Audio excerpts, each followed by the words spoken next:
Everything above, analysis, evaluation, creation, metacognition, none of it is innate, it's not genetic, it's not a gift granted to a chosen few. No, it's a skill. And like any skill, it strengthens with use and decays with neglect.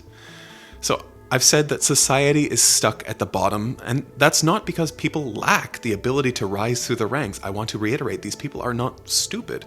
It's just because they don't practice enough to get better. Real thinking feels different. It's slower, it's heavier, deeper, more uncertain, more revealing, and it's sometimes quite painful. But it is also more meaningful than anything happening at the lower levels.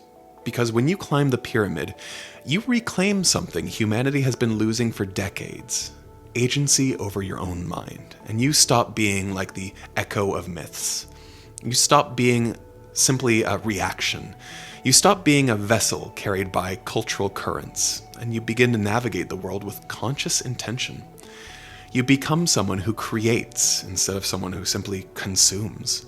And this is how true thinking works. It is not easy, but it is liberating. Now we turn to the final and most important question. How do we rise, not just in theory, but in practice?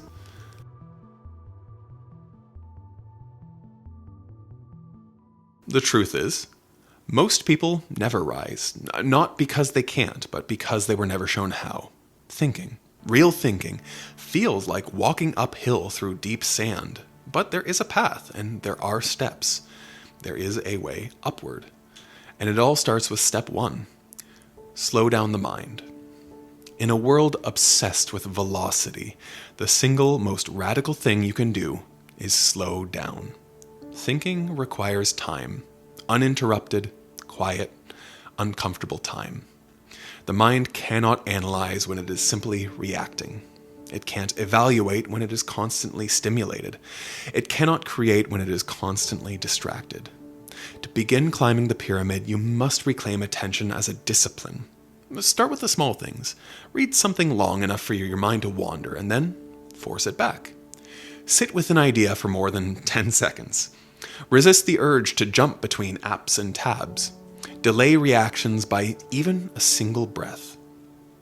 Because thinking begins where impulsivity ends. When you slow your mind, you create the space necessary for thought to grow.